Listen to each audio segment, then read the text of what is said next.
mpuzamahanga ya GMT ni saa 12 n'igice ku isaha yo mu Rwanda no mu Burundi. Muri studio muri kumwe na Jacques Niyitegeka. Izi ni ingingo z'ingenzi zigize aya makuru. Uyu munsi isi irazirikana abantu bashimuswe bakaburirwa irengero hirya no hino ku isi. Turumva ko ikibazo kifashe mu karere kandi turanumva nta makuru dufite nyene nta gishasha cyitwe kweri romba narindiriye nyene. Umugore wa Jean Bigirimana hashize imyaka 3 yarashimutiwe mu Burundi. Umubare w'abantu bamaze guhitanwa n'icyorezo cya Ebola muri Republika ya Demokarasi ya Kongo warenze 2,000. Leta ya Tanzania irimo gukora ibishoboka byose kugira ngo igarure indege y'isosiyete Air Tanzania yafatiriwe muri Afrika y'Epfo.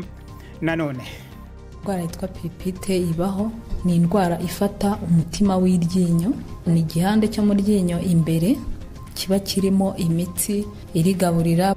Ni mu kiganiro baza muganga mu mpera y'aya makuru. Mwiriwe mwese, ikaze. Turi kuwa gatanu itariki ya 30 z'ukwezi kwa 8.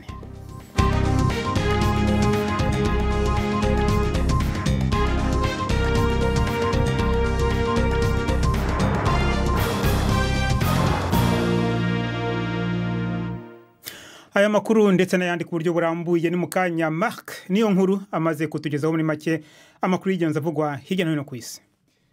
Umushikiranganje wa mbere w'Ubwongereza Boris Johnson yasubiye kugabisha abashingamateka biyemeje guhagarika umugambi wo kuva mu muryango wa Buraya atamasezerano abonetse, avuga ko bariko bonona amahirwe yo gushika ku masezerano n'uwo muryango. Yavuze ati uko abayobozi b'umuryango wa Buraya baguma bashira ku mutwe ko Brexit ishobora guhagarikwa n'inama nshingamateka, niha amahirwe yo gushika ku masezerano Ubwongereza bukeneye aguma agabanuka. Yavuze ko ikibazo badahuriza ko n'uyo muryango ari urubibe rutandukanya Irlande y'uburaruko n'igihugu ca Irlande, bigashobora gutuma umuryango wa Buraya ugira inguvu ku Bwongereza. Umumenyeshamakuru wa BBC ku mugabane wa Buraya yavuze ko umuryango wa Buraya wanse ingingo yose Boris Johnson azofata ituma haba amasezerano n'uyo muryango mu kwezi kuza, kuko yahagaritse ibikorwa by'inama nshingamateka. Abantu barugwa mu bihumbi b'abanyagihugu basanzwe biravugwa ko bahunze igisagara kiri mu buraruko bushira uburengero bwa Syria inyuma y'ibitero by'indege z'ingwano bikomeye by'Uburusiya na leta ya Syria bimaze iminsi biba. Idlib kiguma arico gisagara ca nyuma cifatiwe n'abatavuga rumwe na leta muri Syria, ariko abanyagihugu basanzwe baharugwa mu majana barishwe kuva leta itanguye kugaba ibitero haraheze amezi 4. Inkuru ya Martin Patience mushikizwa na Ali Yusuf Mugenzi. Umuryango ukurikirana iyubahiriza ry'ikiremwamuntu muri Syria, Syrian Observatory for Human Rights, uravuga ko abantu bagera ku 7,000 bahunze umujyi wa Ma'at al-Numan muri iyi minsi. Amakuru aravuga ko abantu bahitanywe n'ibitero by'indege z'Uburusiya mu ntangiriro z'iki cyumweru barenga 12. Uwo mujyi uri ku muhanda uva mu murwa mukuru Damascus ugana mu mujyi wa Aleppo, umujyi wa kabiri ukomeye muri Syria. Amakuru aravuga kandi ko leta ya Syria ishyigikiwe n'Uburusiya na Iran irimo kohereza izindi ngabo n'ibikoresho mu mirwano ikomeje kwigiza inyuma abayirwanya mu ndiri yabo ikomeye basigaranye. Benshi mu bantu miliyoni 3 bari Idlib n'abaturage, ariko muri bo harimo abarwanyi babarirwa mu bihumbi. Benshi muri abo barwanyi ni ntagondwa za Islamu zarahiye ko zitazitanga kuri leta ya Syria. Umuryango w'abibumbye uravuga ko iyo mirwano ishobora gutuma habaho ikibazo gikomeye ku mibereho y'abantu muri iki kinyejana. Abategetsi muri Hong Kong bakomeje gucuza abagwanya leta mu gihe cy'isabukuru ryibutsa byinshi. Igipolisi cyahagaritse abantu benshi, congera canka gutanga uruhusha rw'imyerekano yari yitezwe ku munsi wa gatandatu. Iyo myerekano yibutsa imyaka 5 iheze Ubushinwa buhakanye amatora rusangi muri iyo ntara. Mu bantu bafashwe harimo abaharanira intwaro rusangi bazwi cyane ari bo Joshua Wong na Agnes Jo Shaw. Mu byo bagirijwe harimo gukurikira bakongera bagahimiriza abandi ngo baje mu makoraniro ateye kubiri n'amategeko kubera imyerekano yugarije intara ya Hong Kong kuva mu kwezi kwa gatandatu. Igihe yavuga arekuwe by'agateganyo, Wong yamenyesheje ko adashobora kugira ubwoba adashobora kugira ubwoba murambabarira ngo ahagarike guharanira intwaro rusangi nk'uko yavyiyemeje. Iyi ni BBC Gahuzamiryango ivugira i Londres mu Bwongereza. Mushobora kudukurikira kandi kuri Kisoro FM no kuri Facebook Live. Amategeko abiri agiye korohereza abamuka ku Budagi bahunze abanazi mu Budagi, akaba ayo mategeko agiye mu ngiro guhera uyu munsi. Ayo mategeko abemerera gusaba ubwene gihugu bw'Ubudagi. Umushikiranganje w'Ubudagi ajeje intwaro yo hagati mu gihugu yavuze ko iki gihugu gitegerezwa kurengera uruhara rwaco rwo muri kahise. Inkuru ya Mike Sanders mushikizwa na Yvette Kabatesi. Icyahoze cyitwa Ubudage bw'uburengerazuba bemeraga karengane kakorewe abatotejwe n'abanazi. Amategeko yaho yibanze yahaga uburenganzira ku bwene gihugu bw'Ubudage, impunzi za politike ndetse n'abazikomokaho. Ariko kugeza uyu munsi ababisabaga bishingikirizaga ko ariho bakomoka. Ubusabe bwabo ntibwakirwaga mu gihe uwo bakomokaho yabaga yarabyawe n'umugabo w'umunyamahanga mbere yo mu 1953.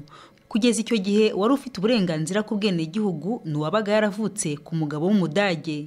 Umugambi w'Ubwongereza wo kwikura mu muryango w'ibihugu by'Uburayi waje ukangura benshi. Umwaka umwe mbere yuko Ubwongereza butora kuva muri uwo muryango, abantu 43 bakomoka ku batotejwe n'abanazi batuye mu Bwongereza nibo bonyine bari barasabye ubwene gihugu bw'Ubudage. Umwaka ushize barengaga 1500. Ibitigiri bishasha vyerekana ko ubutunzi bw'Ubuhindi bwasubiye inyuma bukaja ku rugero ruto rusa n'ubwo mu myaka 6 iheze. Umwimbu w'umunyagihugu ufatiye ku rugero rw'igihugu bimwe bita PIB waduze gushika kuri 5% hagati y'ukwezi kwa 4 no kwa 6, mu gihe wageze kuri 8% muri ayo mezi nyene mu mwaka wa 2018. Ibitigiri vyerekana ko hasohotse amahera makeya cane kandi habaye ukuyashira mu bubiko, ariko basesanguzi bakavuga ko amatati ahagaze ku rudandazwa rwo ku rwego mpuzamakungu yagize uruhara muri ubu butunzi bwasubiye inyuma. Ku munsi wa gatatu leta y'Ubuhindi yamesheje ko yakuyeho intambamyi ku mitungo iva hanze y'ico gihugu mu bisata bine mu ntumbero yo gukomeza ubutunzi bw'igihugu. Umeshamakuru wa BBC yavuze ko benshi bazosanga ibitigiri bishasha bisigura ko hakenewe itunganyo rishasha ry'iki gisata. Ibitigiri by'abantu baguma bahitanwa n'ikiza cha Ebola muri Republika ya Demokarasi ya Kongo biramaze kurenga 2,000. Ubushikiranganje bujeje amagara y'abantu muri Kongo bwasohoye ibitigiri bishasha kuri uyu munsi wa gatanu, bwemeza ko abantu barenga 3,000 bamenyekanye ko bafashwe n'ico kiza. Ikiza kimenyekanye ko kigize kabiri mu bukare ku rwego mpuzamakungu. Ku rubibe ico gihugu gihana na Uganda, abategetsi bajeje amagara y'abantu bemeje ko umukobwa w'imyaka 9 yaheruka gupimwa iyo ngwara ya Ebola yitavye Imana kuri uyu wa kane. Uyo mukobwa yari yazanywe na nyina muri Uganda kwivuza. Uganda yabandanije isuzuma cane iyo ngwara ku rubibe ico gihugu gihana na Congo. Jacques. Urakoze Marc niyo nkuru.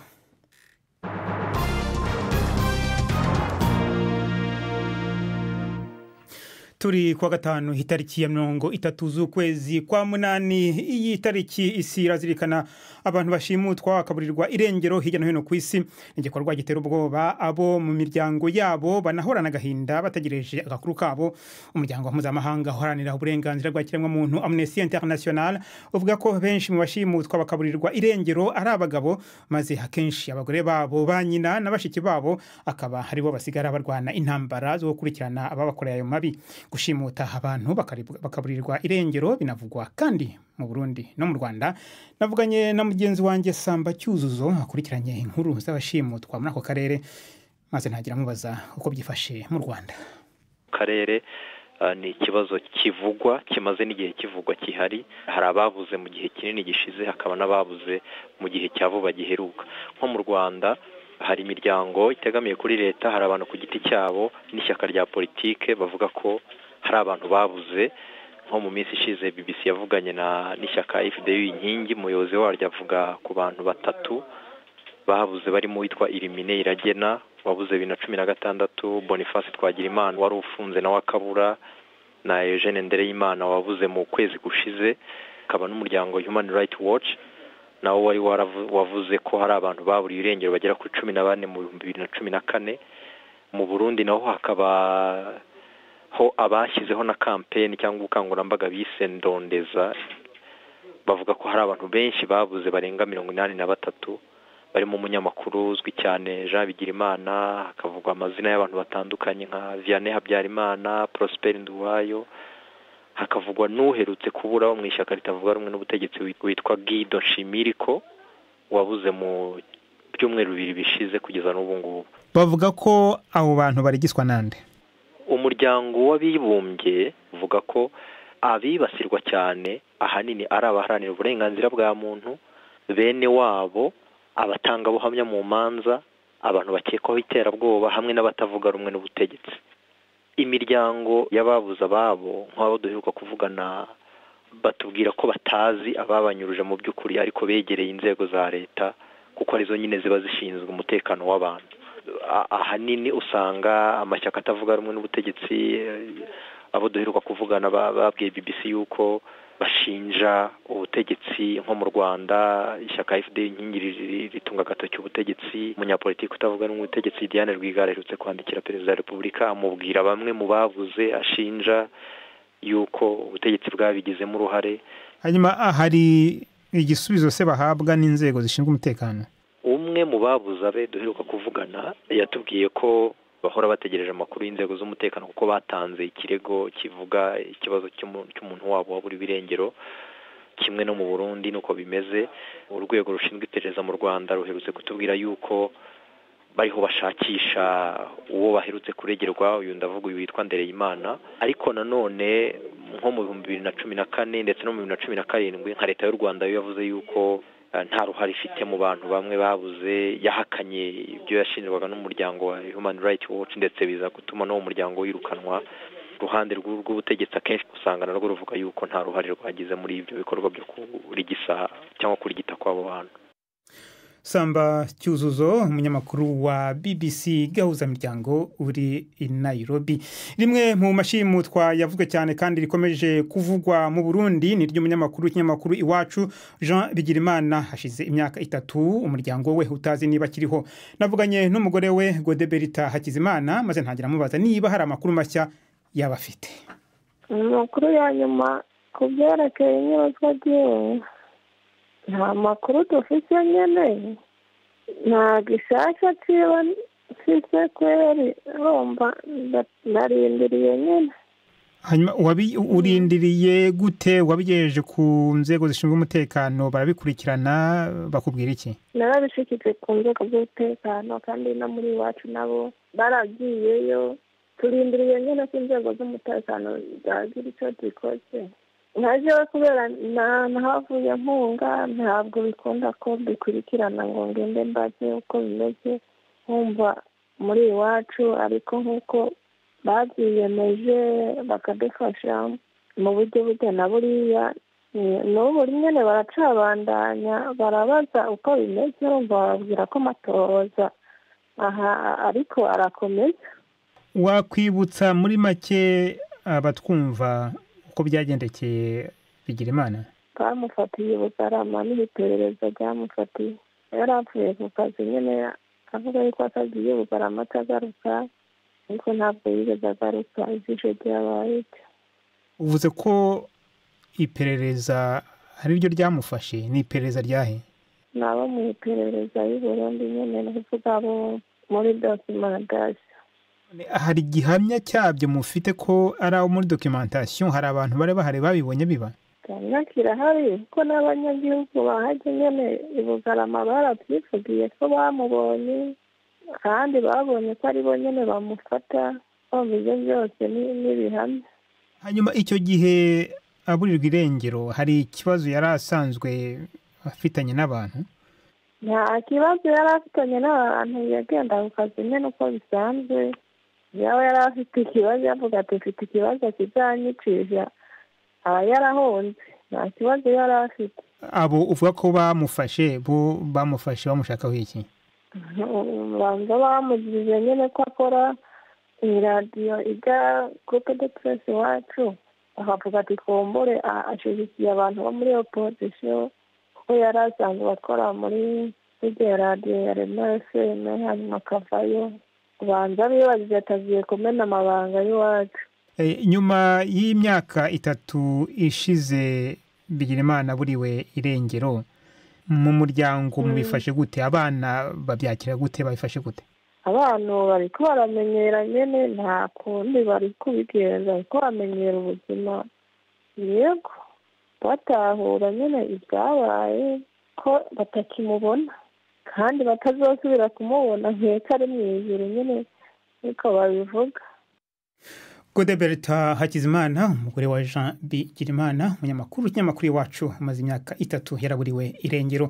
Dukomereze muri Tanzania aho leta y'icyo gihugu irimo gukora ibishoboka byose kugira ngo higarure indege y'isosiyete Air Tanzania yafatiriwe muri Afrika y'Epfo kubera icyemezo cy'urukiko rw'i Johannesburg mu cyumweru gishize.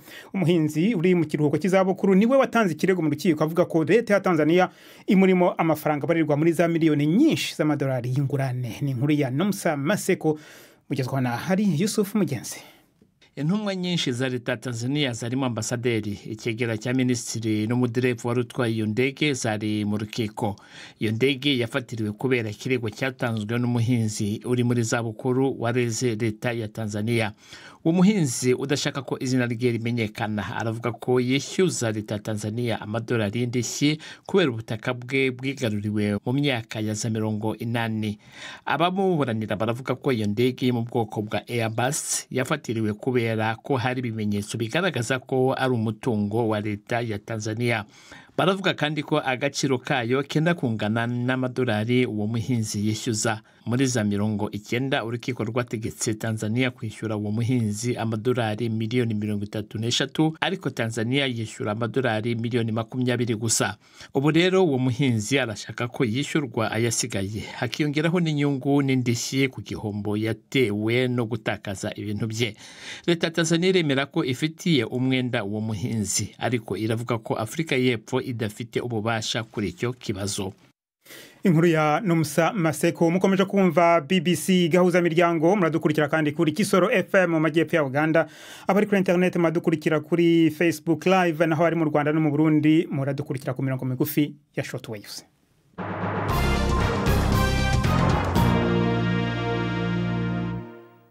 Tukomereze ku muziki. Umuririmbyi w'umunyarwanda Israel Mbonyi Cyambu azwi cyane nka Israel Mbonyi uririmba indirimbo z'Imana amaze kuremesha ibitaramo hirya no hino ku isi harimo n'ibihugu bya Canada, Leta Zunze Ubumwe za Amerika na hano mu Bwongereza aho aheruka gutaramira abo mu mujyi wa Manchester no majyaruguru y'ikino gihugu. Mbonyi yaradusuye hano muri studio zacu i Londres avugana na mugenzi wanjye Robert Patrick Misigaro yatangiye akora ku murya w'inanga nako ku murya wa gitari. Twicaraga ku migezi Babuloni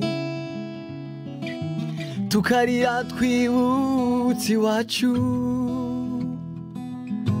imitima yacu yari yuzuye agahinda kuko nta mutabazi twari dufite. Nitwa Israel Mbonyi Cyambu ariko tukarihina tukavuga Israel Mbonyi. Ni Mbonyi Cyambu. Mbonyi Cyambu. Byaza kuba mu baririmbyi tukavuga Mbonyi gusa. Ndi umusore w'umunyarwanda navukiye muri Kongo ariko narerewe mu Rwanda niho nakuriye kugeza uyu munsi. Nkaba ndi umuririmbyi uri indirimbo zo guhimbaza Imana no kuramya.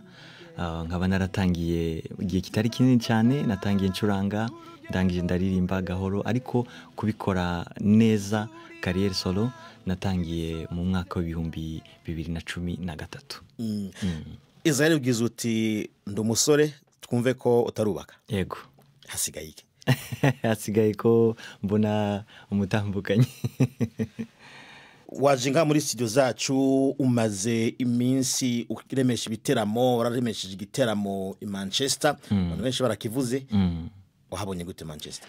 Manchester narakunze, ni heza, abantu baritabiye, ntago nari nzi ko bazi indirimbo zanjye kuriya, ariko nararirimbye numva indirimbo zose guhera ku yambere kugeza ku yo mperutse gusohora, turaririmbana kandi baraje vraiment ku kigero kiza, naranezerewe. Manchester narakunze. Erega si twe twenyine twuzuye uyu munezero, hariho n'abandi benshi badafite uko uko babivuga ineza yawe nyinshi yamenyekanye ku isi hose kwivuko iwacu naho bararirimba baranezerewe ningerayo nzababwira ya mirimo nzaririmba rwa rukundo wanyeretse uko iminsi hayindi sinzibagirwa.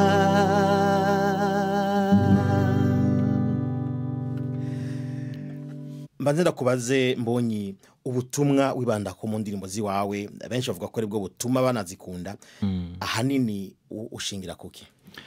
Ubutumwa bwanjye ni ubutumwa bw'ihumure twanyuze mu bihe abanyafrika cyane twagiye tunyura mu bihe bitandukanye bitari byiza rero ntangiye kuririmba natangiye kuririmba indirimbo zihumure zo guhumuriza abantu zo kubakomeza imitima nkongeraho n'inkuru nziza y'agakiza kuko yo kwamamaza ubutumwa bwiza mbabwira Yesu Kristo mbabwira Imana ibakunda mbabwira ko mu isi niko bimeze ariko hari ubundi buzima nyuma y'ubu buzima kandi bugashingira no ku buzima tubaho bwa buri munsi.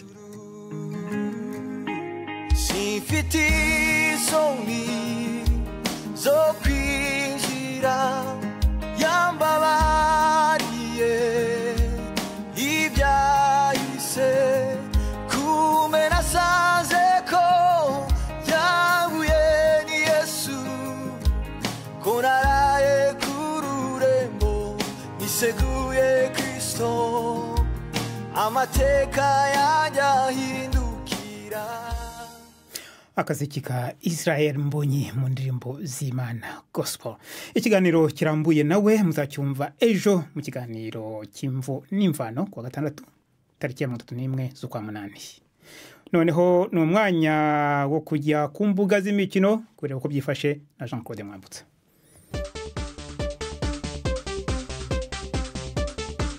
Mwiriwe neza nshuti mudukurikiye ikaze muri amakuru yacu y'imikino duhereye mu mukino wa volleyball y'abafite ubumuga. Muri uyu mukino u Rwanda rurakira mu kwezi gutaha amarushanwa yo ku rwego rwa Afurika. Mu rwego rw'abagabo amakipe 6 agabanyije mu matsinda 2 niyo yamaze kwemeza ko azitabira. U Rwanda, Kenya na Maroc ziri mu itsinda rya mbere naho Misiri, Afrika y'Epfo na Algeria zikaba mu itsinda rya kabiri. Mu bagore ho hazitabira amakipe 4 u Rwanda, Misiri, Kenya na Zimbabwe. Igihugu cya Nigeria cyari cyemeye kohereza ikipe y'abagabo n'iy'abagore ariko bategura imikino ku ruhande rw'u Rwanda bavuze ko iki gihugu kitazaza i Kigali ku mpamvu za mikoro. Biteganijwe ko imikino izaba hagati ya tariki ya 15 na 17 z'ukwezi gutaha mu bagabo n'abo bagore bakine hagati ya tariki 19 na 21. Amakipe azegukana ibikombe azaba abonye itike y'imikino y'isi izabera mu Buyapani umwaka utaha.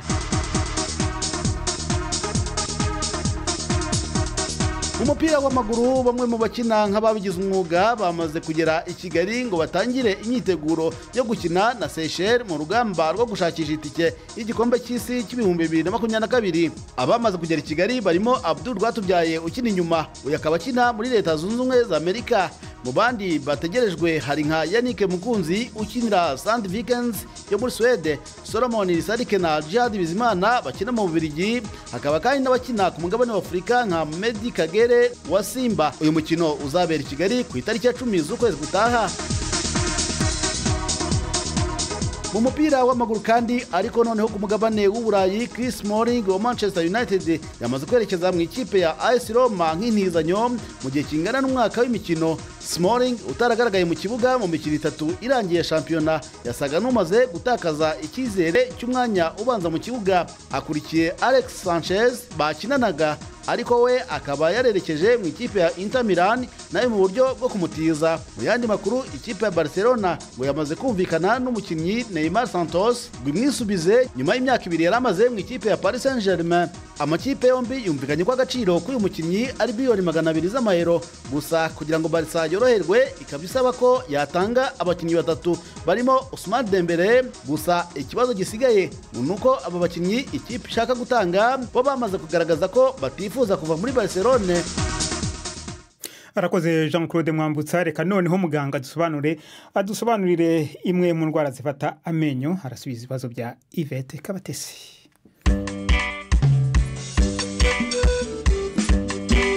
Mwiriweho abaduteza amatwi. Indwara bita pulpite ifata amenyo niyo tuganiraho uyu munsi.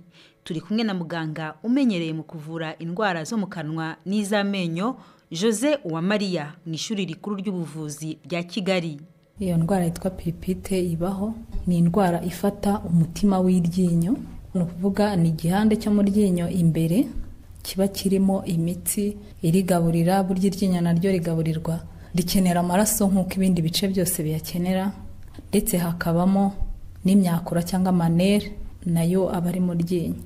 Rero iyo ndwara ya piripite cyangwa palpitis ifata icyo gice cy'umutima w'iryinyo, ikaba ari n'indwara ndetse ibabaza cyane. Hari icyaba kiyitera kizwi? Birahari kandi bishobora kuba mu bwoko bwinshi. Igikunda kugaragara cyane ni ya ndwara bita kari cyangwa se imungu y'amenyo. Uvuga ngo iryinyo riragenda rikajya ricukuka kugeza igihe rifatiye kuri wa mutima w'iryinyo. Ikindi cya kabiri nanone gishobora gutera iyo piripite cyangwa ubwo burwayi ni igihe iryinyo rivunitse. Rishobora kuvunika ritari rirwaye, ushobora kwikubita hasi cyangwa se agakubita ku kintu iryinyo, cyangwa se akafunguza nka fanta cyangwa ikindi kintu arumye gikomeye nk'ibuye, iryinyo rikaba ryamanyuka bikagera muri cya gice cy'umutima w'iryinyo. Ikindi cya gatatu ni nk'abantu bakunda guhekenya amenyo kubera kuyatsidagira cyane. Hahandi ya mitsi cyangwa imyakura yinjirira mu ryinyo haba harimo umwenge nyine winjiza mu ryinyo, haragenda hagashikamirwa. Icyo gihe nabyo bitera iyo ndwara kandi nabyo birababaza. Ikindi nanone hari uburwayi bw'ishinya cyangwa bw'igufa rifashe iryinyo, iyo bukabije hasi hagana ku muzi naho hararwara. Byo biranihuta cyane kubera ko agace ko ku muzi aba ari gatoya, ubwo bihita bifatirwa hasi aho byinjirira, nabyo bigatera ubwo burwayi. Niba numvise neza, iyi ndwara ifata umutima w'iryinyo bita piripite, ni ukuvuga ngo mu by'ukuri ni ya ndwara njya numva abantu bavuga ngo naraye ntasinziriye, iryinyo rirambabaza, cyangwa iratandukanye n'ibyo bindi? Niyo ngiyo bajya bayita ndetse rage dentaire cyangwa ibisazi by'iryinyo. Umuntu yafashe iramurya ku buryo ububabare budahagarara. Hari n'abarwayi bajya bavuga ngo irusha ibise kuryana, kuko arababara. Nimba ari iryinyo ryo hejuru ryafashwe, arababara bigahera mu gutwi bikajyana igihande cyose cy'umutwe bikamanuka hasi. Mbese umurwayi yafashe no kugira ngo uzamuvure biba ari ukumwinginga, baba basa n'abavugishwa kubera ububabare bwinshi cyane baba bafite. Ibindi bimenyetso byo biriranga keretse ryahinduye ibara cyangwa se kuzana amashyira hejuru yaryo, ariko icy'ingenzi cyekwereka ko wigeze kubugera n'ubwo bubabare budasanzwe. Iravurwa igakira se ko wumva ibabaza cyane? Iyo umurwayi ababaye cyane gutyo araza tukarifotora tukareba aho bigeze. Icyo gihe gupanga uburyo rivurwamo bikurikiza uko ifoto y'iryinyo yaryo rigaragazamo imbere igaragara. Icyo gihe kandi riravurwa rigakira. Gusa kurivura biratandukanye. Hari ukuriyoma risanzwe iyo bitaragera kure cyane, hari no gukuramo uwo mutima w'iryinyo. Ariko iyo yakomeje gutinda ritakimurya, ni ukuvuga ngo riba ryarangiritse cyane ku buryo riba risa n'irivungagurika. Icyo gihe ahanini turikuramo akazashaka insimburamenyo. Kwa kundi se riba risa n'umukara ryaraboze, byo bigenda gute? Kuri riba risa n'umukara ryaraboze nabwo turabanza tukarifotora, ariko ubwo naryo riba ryaragize bene icyo kibazo. Ariko ahanini kugira ngo rise n'umukara ritamurya, akenshi aba yararikubise nko ku kintu ari umwana. Arakoze muganga waganiraga na Yvette Kabatesi. Amakuru yacu rero arangiriye hano, ariko nababwira ko umubare w'abantu bamaze guhitanwa n'ikibazo cya Ebola muri Repubulika ya Demokarasi ya Kongo warenze 2,000. Ano makuru yarahagarariwe na Florentine Kwizera, umwumvaga ni Jacques Niyitegeka. Bashimira cyane mwakoze guhitamo BBC Gahuzamiryango. Muramucyaho.